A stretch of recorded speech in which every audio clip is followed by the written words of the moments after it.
पहली वाणी 221। प्यार आए प्यार जाए किंतु तुम नजरों में रहो। इस वाणी में गुरुदेव प्यार की बातें कर रहे हैं। प्यार क्या है और भक्त से प्यार का क्या संबंध है। अगर हम प्यार की बातें करते हैं तो प्यार आता भी है और प्यार चला भी जाता है। यह शायद हम सबका अनुभव है। कभी हमको किसी से प्यार होता है और फिर यह भी हो सकता है कि वो प्यार हट भी जाए। ये प्यार की बात है। लेकिन वो भक्त क्या चाहता है? जो भक्ति में रमा है, जो अपने इष्ट के प्रेम में रमा है, वो क्या चाहता है? वो चाहता है कि तुम नजरों में रहो, कि तुम हमेशा अपने इष्ट को कहता है वो भक्त कि तुम हमेशा हमारी नजरों में रहो। ये कौन सी नजरों की बात हो रही है? ये आंखों से जो दिखती है, जो नजर आती है, उन नजरों की बात हो रही है या उन नजारों की बात हो रही है जो हमारे भीतर, हमारे हृदय में हमको अनुभव होते हैं। सिर्फ दिखते नहीं, अनुभव होते हैं। एक सीढ़ी ऊंची। ये आंखों से जो होता है, स्थूल के आंखों से जो हम कोई चीज को देखते हैं तो प्यार हो जाता है, लेकिन प्यार मिट भी जाता है। लेकिन प्रेम भीतर की आंखों से होता है और ये भक्त की यही इच्छा है, यही इसी के लिए वो तड़प रहा है कि तुम मेरी नजरों में रहो। जब नजर से नजर मिल गई, जब नजर से नजर मिल गई, फिर नैनों का क्या काम?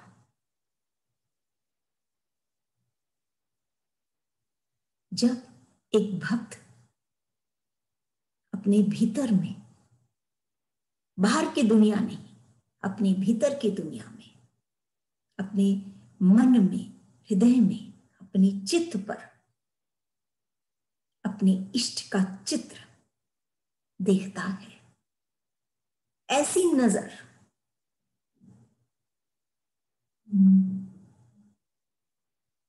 तो फिर इन स्थूल आंखों की कोई आवश्यकता नहीं है। वो हमेशा उसकी नजरों में ही रहेगा, क्योंकि वो गहराई में, भीतर में, डीप इनसाइड उसके हृदय में वो नजारा अंकित है। वो आएगा और जाएगा नहीं। प्यार आ सकता है और जा सकता है, लेकिन प्रेम शाश्वत है। प्रेम खिलाता है। प्रेम हो जाता है तो फिर जाता नहीं। लेकिन प्रेम कब होगा, कैसे होगा, किससे होगा, कौन कर सकता है? अगर ये सब सवाल हम उठाएं तो प्रेम भीतर की आंखों से होता है। किसके लिए होता है? प्रेमी के लिए होता है। जो उसको कौन करता है? एक भक्त करता है। जब उसे किसी से प्रेम हो जाता है, उसका प्रेमी वो आइडेंटिफाई करता है। उसका मन जब किसी के मन से मिल जाता है, उसके भाव जब किसी के भाव से मिल जाता है। प्रेम कोई वस्तु नहीं कि अभी है अभी नहीं है, खंडित हो गई है। वो एक भाव है जो दिखता नहीं, लेकिन फिर भी भक्त के लिए बहुत महत्वपूर्ण है। क्यों? क्योंकि प्रेम दिखता नहीं, प्रेमी भी शायद दिखता नहीं, लेकिन एक संत जो प्रेम करता है वो दिखता है। और जब वो प्रेम करता है, हो सकता है उसका प्रेम नहीं दिखता हो क्योंकि वो एक भाव है, लेकिन उसका प्रेमी प्रकट हो जाता है, उसका प्रेमी दिखने लग जाता है। अगर कोई ईश्वर को देखना चाहता है तो ऐसे कोई संत के पास बैठे जिसका ये भाव है कि तुम नजरों में रहो, जिसके भीतर में ईश्वर विराजमान है, जो ईश्वर से प्रेम करता है, तब हम ईश्वर को भी महसूस कर पाएंगे जब हम उसके समक्ष बैठेंगे। ऐसा है ये प्रेम, ऐसा प्यार नहीं जो आज है और कल नहीं, आया और गया।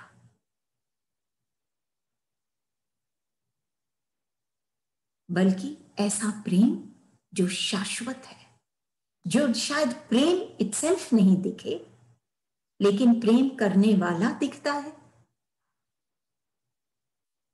और जिससे वो प्रेम करता है वो प्रेमी भी, अन्य जन वो प्रेमी को भी महसूस कर पाते। तभी जब हम गुरुदेव के की गोद में बैठते हैं, चरणों में बैठते हैं, तो हम एक भक्त भी वो आभास पाता है उस आनंद का, उस ईश्वर का, क्योंकि वो इस गुरु के हृदय में हमेशा रहता है। ईश्वर वो वही चाहता है। ये स्थूल की दुनिया से, स्थूल के प्यार से उसका कोई लेना देना नहीं। वो तो एक ऐसी स्थिति चाहता है अपने मन की जिसमें उसका इष्ट हमेशा उसकी नजरों के आगे रहे, उसकी नजरों के आगे, उसके स्थूल के आंखों में बस जाए, उसके भावों में बस जाए, ऐसे नजर आए हो कि उसके जीवन का नजारा ही बदल जाए। सिर्फ उसी का ही नहीं, लेकिन अन्य जो जिज्ञासु हैं, जो प्यासे हैं, वो भी उस इष्ट को पाए जो इसने महसूस किया, जो संत ने महसूस किया। आगे की वाणी है 222। तुम्हारे वे जग से न्यारे, माया के बने तुम्हें भूल बैठे। तुम्हारे वे जग से न्यारे, क्या कह रहे हैं गुरुदेव इसमें? कि जो ईश्वर के हो जाते हैं, संत के हो जाते हैं, जैसे संत ईश्वर के हो जाते हैं, वे जग से न्यारे होते हैं। जो उसके हो गए वो जग से न्यारे हो जाते हैं।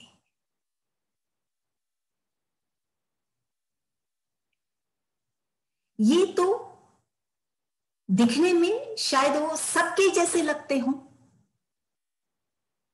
वो संत, लेकिन फिर भी वो जग से न्यारे। क्यों?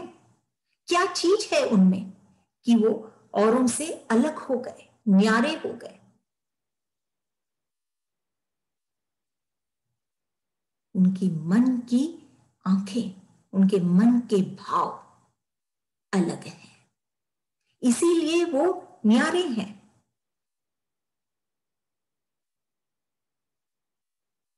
ऐसे तो एक गुलाब को उगाने के लिए या खिलने के लिए एक पेड़ पर या एक गाछ पर जल की आवश्यकता होती है, और एक आम को भी एक पेड़ पर आने के लिए, फल को भी आने के लिए जल की आवश्यकता होती है। ये जल और वो जल अलग अलग नहीं होते, एक ही जल होता है जो फूल को भी खिलाता है, अन्य फूल को भी खिलाता है, तरह तरह के फूल को भी खिलाता है, या फल को भी। ऐसे ही सब एक जैसे हैं, सब मनुष्य एक जैसे हैं, लेकिन जिसने ये सत्संग का जल पाया है,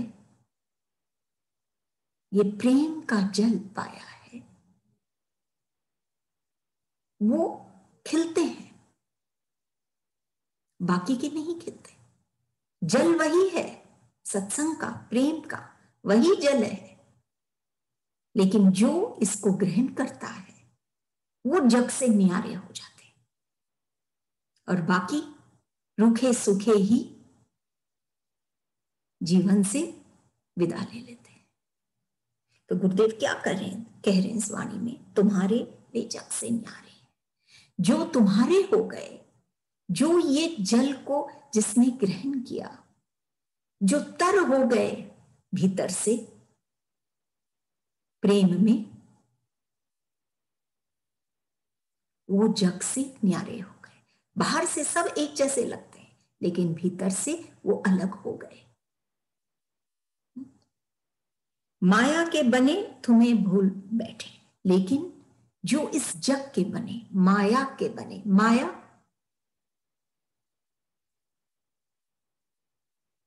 जो असत्य है, जो लगता है कि है लेकिन है नहीं,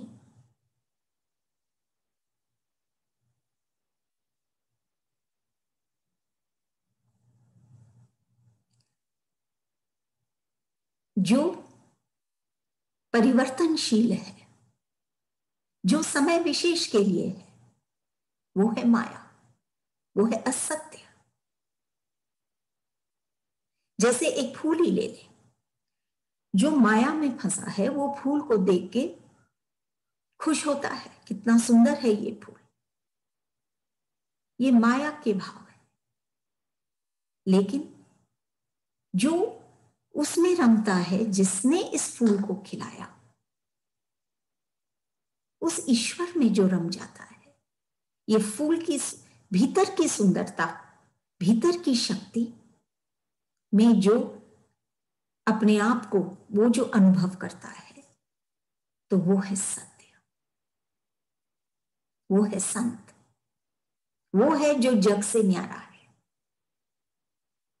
नहीं तो अधिकतर सब इस जग में ही फंसे हुए हैं, जो दिख रहा है उसी को ही सत्य मान रहे हैं। ये जो हरियाली दिख रही है इसी को हरियाली मान रहे हैं, लेकिन इसको हरा भरा किसने किया, कैसे ये हरियाली आई, कैसे ये रंग आए, किसने भरे, कौन खिलाया। जब ये सब बैठ के वो सोचता है, तब वो जग से न्यारा होता है। लेकिन जो माया में फंसता है वो ईश्वर को भूल जाता है, और ये बाहर की चकाचौंध में ही वो फंस जाता है, उसी में ही वो खुश होने लग जाता है, और कहीं वो उस आनंद से वंचित हो जाता है। वो जग से न्यारा नहीं होता, वो एक जैसा हो जाता है, सबके जैसा, और वो आनंद को नहीं पाता है। वो जो विशेष होना है वो नहीं होता है। माया को समझना बहुत इंपॉर्टेंट है कि ये माया क्या है।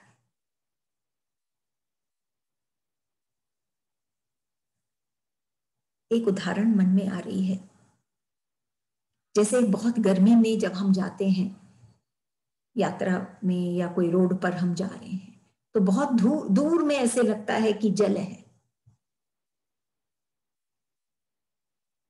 जैसे जैसे हम उसके करीब जाते हैं तो वहां वो जल रहता ही नहीं है। वो तो सिर्फ एक जैसे कि धोखा हो, मिराज, एक्चुअली वहां नहीं है। ऐसा है ये माया, दिखता है ये धन, ये मान, ये प्रकृति,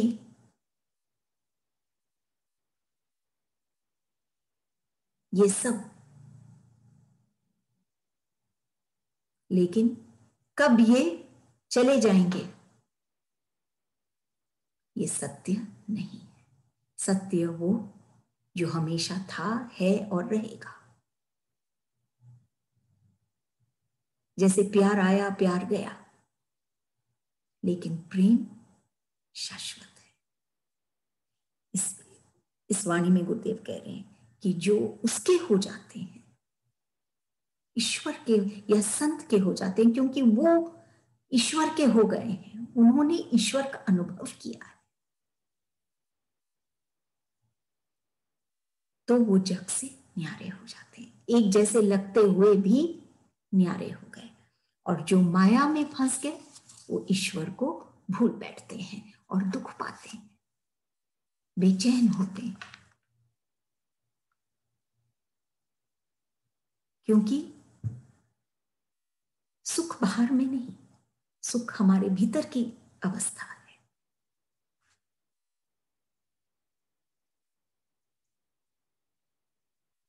हम तो एक नदी के जैसे हैं, नदिया के जैसे हैं जो बह रही है, और सुख और दुख दोनों किनारे हैं। अगर दुख रहेगा तो सुख दूसरे किनारे है, वो हम कभी महसूस करेंगे ही नहीं। बात यह है हम किस किनारे हमारी दौड़ है, हम किस तरफ जा रहे हैं। नहीं तो हम सिर्फ दुख और दुख पाते ही रहेंगे।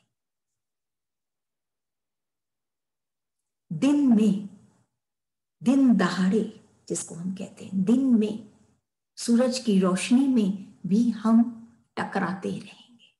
जब हमको सब कुछ स्पष्ट दिख रहा है, फिर भी हम टकराते रहेंगे। किससे?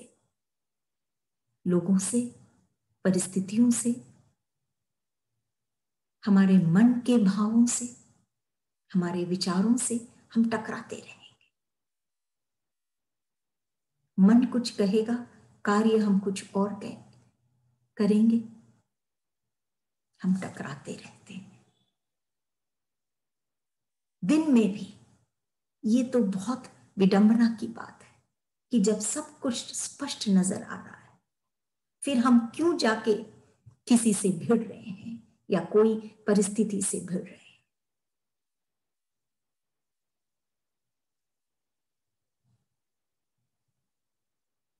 अगर हमको कोई चक्कू को तेज उसको तेज करना हो कि वो अच्छे से काट सके, तो हमको क्या करना पड़ता है? वो चक्कू को एक रफ सरफेस पर,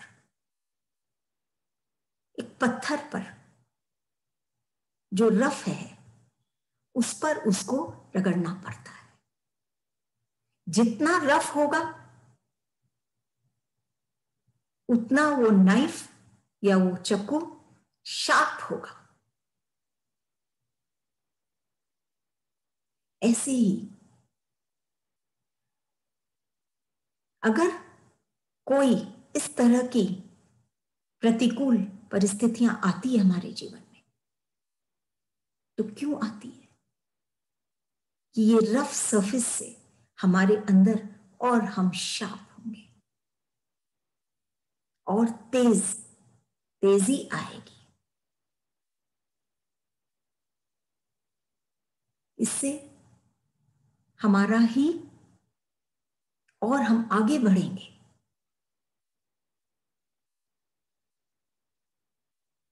जो खुद के लिए,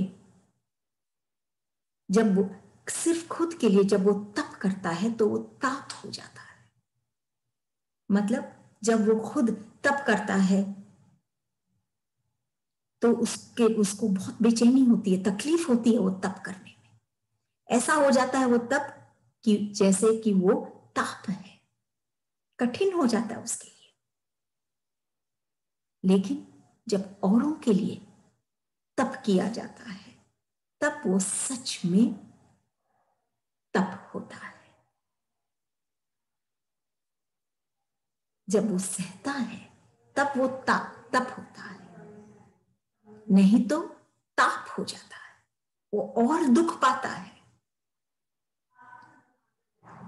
वो सिर्फ एक कर्म बन जाता है, कार्य बन जाता है, और वो तप जिसके लिए किया है उसका फल नहीं मिलता उसको। वो और बेचैन हो जाता है। इसीलिए गुरुदेव कहते हैं मग माया के बने तुम्हें भूल बैठे। वो क्या है, वो माया में जीते हैं। ऐसे लोग सारी चीज बाहर की दुनिया, बाहर का धन, बाहर की का मान सम्मान, हर परिस्थिति बाहर की, तो वो तप भी ताप के समान हो जाता है और बेचैन हो जाते हैं। लेकिन जो तुम्हारे होते हैं, जो ईश्वर के होते हैं, वो जग से न्यारे होते हैं। उनके भीतर में वो शांति रहती है, वो सुकून रहता है, वो ताप नहीं रहता है। तप भी करते हैं तो भी ताप नहीं रहता। अगली वाणी 223, इतना प्यार तुमने पाया किससे, भक्तों से। बहुत प्यारी वाणी है गुरुदेव की 223 भक्ति की। इतना प्यार तुमने पाया किससे, भक्तों से।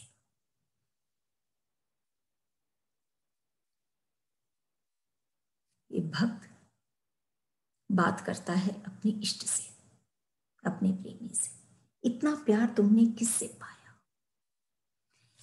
इस बात का, ये वाणी को अगर हम खोलें तो ये बात भी आ सकती है सामने कि कहीं ना कहीं वो भक्त अनुभव किया है वो प्यार, और आदमी वही देता है जो उसके पास है। तो वो ये प्यार अनुभव किया है उस संत के पास आके, तभी वो संत से पूछता है कि तुमको ये प्यार, इतना प्यार तुमने कैसे पाया। उसके पास तो सिर्फ प्यार है देने के लिए। तभी वो भक्त पूछता है वो संत से कि तुमने इतना प्यार कहां से पाया। क्वेश्चन है वो भक्त के मन में। बट इस क्वेश्चन के पहले ये हम समझे कि उसने ये प्यार का अनुभव किया है उसके पास, तभी वो ये सवाल कर रहा है उससे, अपने प्रेमी से, संत से, गुरु से, कि इतना प्यार तुमको कहां से मिला। इसका आंसर देते हैं गुरुदेव। वो क्वेश्चन है वापस, आंसर नहीं, क्वेश्चन है वापस भक्तों से, कि जैसे हमने अभी बात करके हम चुके कि प्यार दिखता नहीं, लेकिन प्यार है, प्रेम है। अगर वो दिखलाई देता है तो सिर्फ एक संत के हृदय से महसूस किया जा सकता है, क्योंकि सिर्फ एक संत के पास प्यार है। अन्य प्राणी के पास प्यार तो है, साथ में ईर्ष्या, द्वेष, विकार और भी सब कुछ है, कई आवरण है।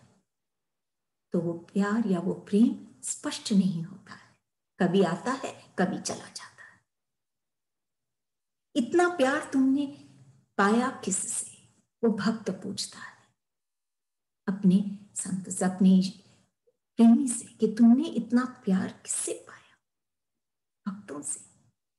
वो संत भी किससे पाया, भक्तों से।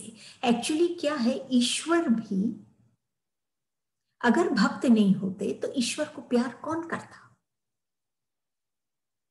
भक्ति है जो ये प्यार को उजागर करते हैं, ईश्वर का प्यार को भी।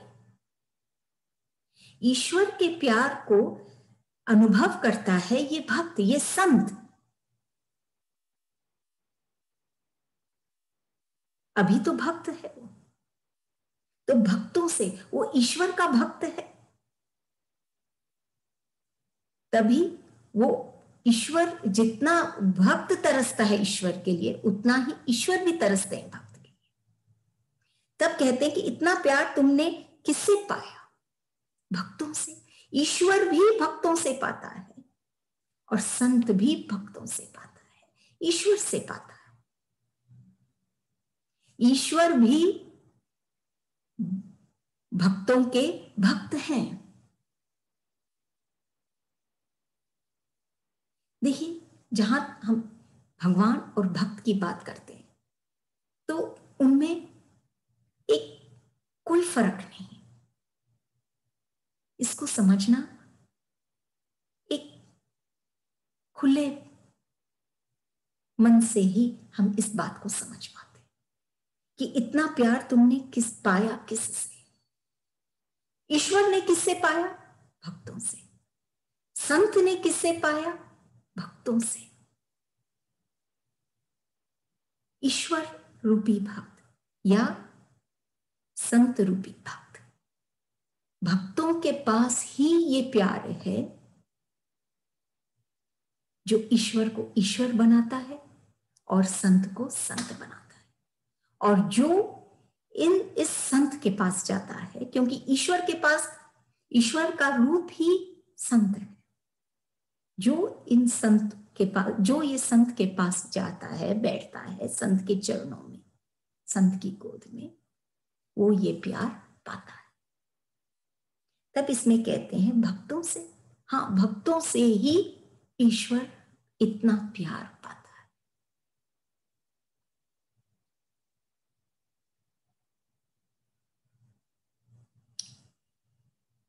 और फिर भक्त भी ईश्वर से ही पाते हैं। ईश्वर और भक्त में कोई अंतर नहीं, एक संत और ईश्वर में कोई अंतर नहीं। और जो भक्त है वो इस संत के पास जाएगा तो वो भी पाएगा।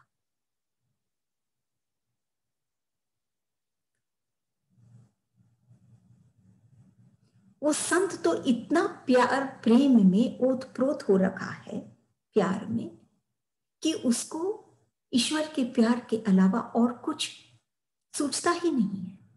उसको सिर्फ और सिर्फ ईश्वर का प्यार चाहिए।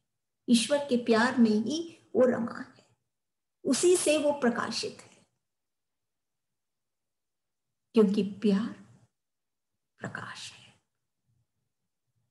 एक लक्षण है प्यार का, वो है प्रकाश। कि जो प्यार में रम जाता है, प्रेम में रम जाता है, वो प्रकाशित हो जाता है।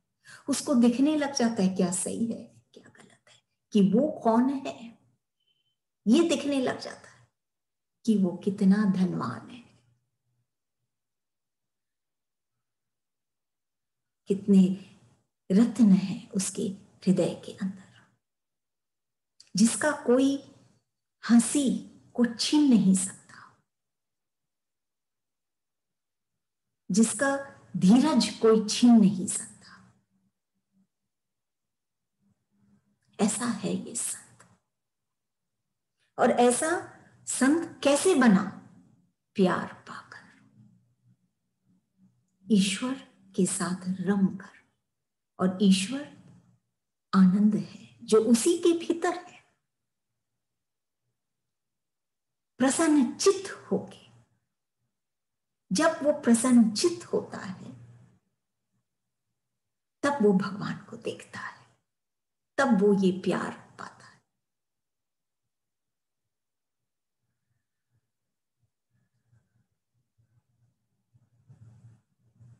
भगवान को भी भक्तों ने ही भगवान बनाया है, लेकिन वो प्यार पाकर।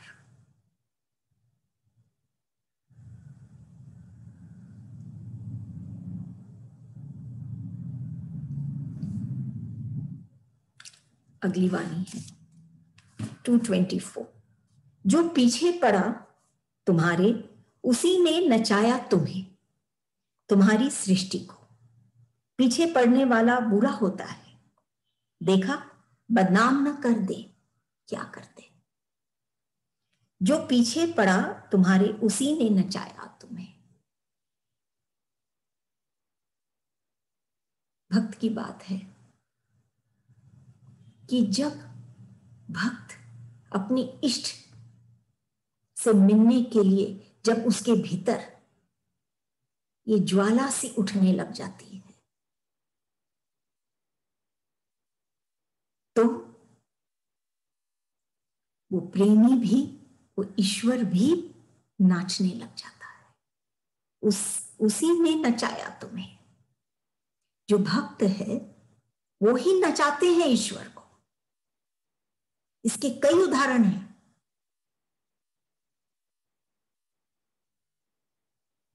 कि भक्तों के चलते ईश्वर नाच उठते हैं। भक्तों नाच उठते हैं मतलब जो भक्त चाहता है वो भक्तों के हृदय में रहते हैं और वही उनको करना पड़ता है। वो नाच उठते हैं, वही उनको करना पड़ता है। देखिए भक्तों में कितनी शक्ति है, कितना ताकत है कि वो ईश्वर जो सर्वव्यापी है, हर जगह कण कण में बसता है, इतना विशाल है,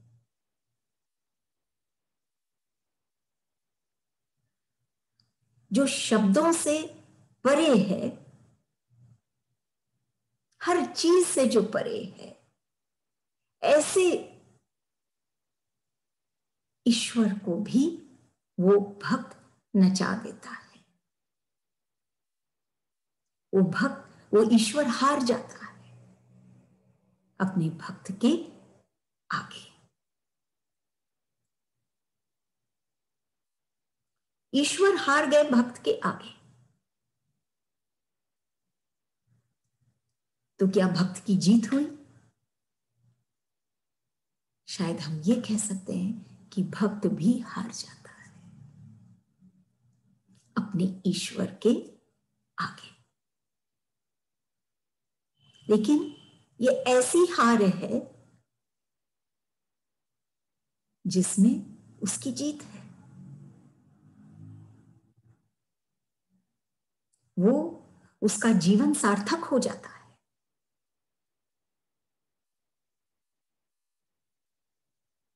उसके जीवन में उत्साह आ जाता है, खिल जाता है, रूखा सूखा जीवन नहीं रहता। ऐसी है ये हार।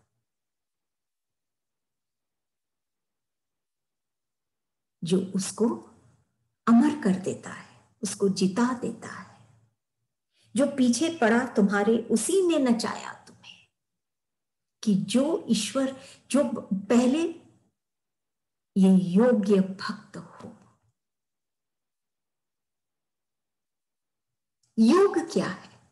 अगर हम चर्चा करें कि अपूर्णता, जो अपूर्ण है वो पूर्ण की ओर जो जाता है, इसको हम योग कहते हैं। जो अपूर्ण है वो पूर्ण की ओर जा रहा है, पूर्ण से मिल रहा है, वो है योग।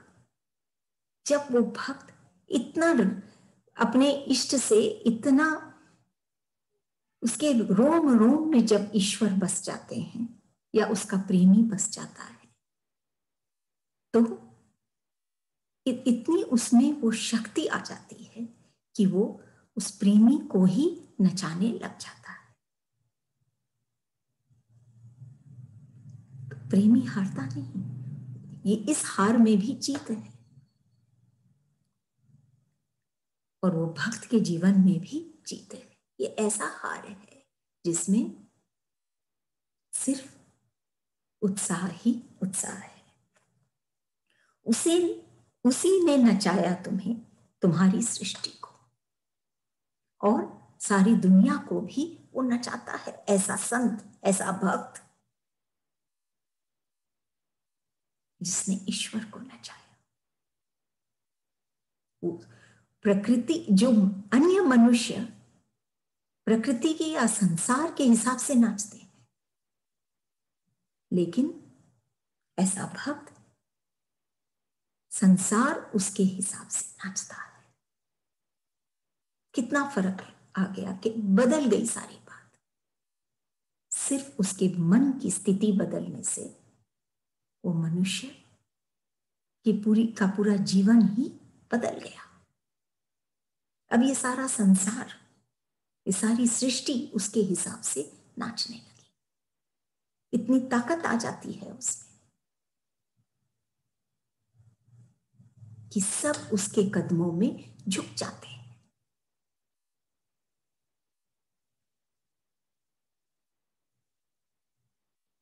और शायद सब एक संत के चरणों में बैठना चाहते हैं,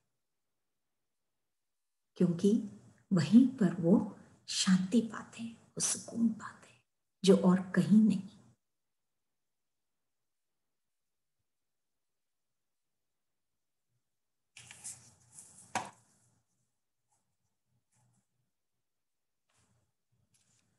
पीछे पड़ने वाला बुरा होता है, ये सुना गया है कि पीछे पड़ने वाला बुरा होता है। लेकिन क्या जो ईश्वर के पीछे हो लेता है, जो ईश्वर के साथ हो लेता है, जो ईश्वर के लिए आगे बढ़ता है, क्या वो बुरा होता है? देखा, बदनाम न कर दे कि वो बुरा नहीं होता है। इसीलिए ये मत बोलो कि जो पीछे पड़ने वाला है वो बुरा होता है। वो ईश्वर के पीछे पड़ा, इस संसार से हटकर, इस माया से अलग होकर, उस असत्य से हटकर सत्य की ओर वो चला, वो जुड़ा सत्य से। तो ऐसे जन को हम बदनाम न करें, क्योंकि वो आगे ही बढ़ा। देखा, पीछे पड़ने वाले बुरा, ये एक जनरल बात है, लेकिन जो ईश्वर के साथ हो लेता है वो बुरा नहीं होता। देखा, बदनाम न कर दे कि वो बदनाम न हो। क्या करते, और वो क्या करते, बदनाम करते हैं लोग। तब वो अपने गुरु से कहता है कि ऐसे लोग ईश्वर से ही बदनाम न हो जाए। जो पीछे पड़ा तुम्हारे, उसी ने नचाया तुम्हें। कि जो ईश्वर के साथ जुड़ जाता है, जो ईश्वर का हो जाता है, इतना हो जाता है, ईश्वर के साथ एक हो जाता है, तो ईश्वर को अपने भक्त के हिसाब से करना पड़ता है। वही नचाता है। भक्ति है जो ईश्वर को नचा सकता है, तुम्हारी सृष्टि को भी नचा सकता है।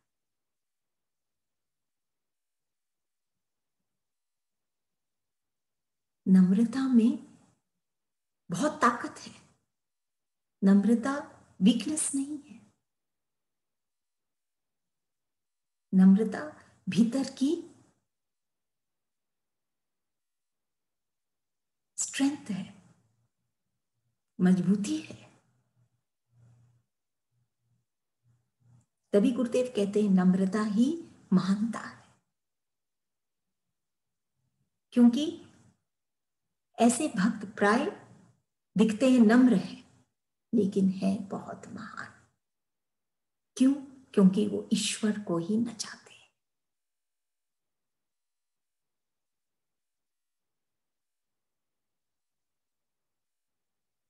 जैसे प्रीवियस वाणी में गुरुदेव कहते हैं ना, विवेक और आनंद उनके शिष्य हैं। आनंद ऐसे लोगों के शिष्य होते हैं, वो गुरु होते हैं आनंद के। ऐसे लोग जो ईश्वर को नचा सकते हैं। लोग कहते हैं पीछे पड़ना बुरा होता है, लेकिन देखो ऐसे लोग बदनाम ना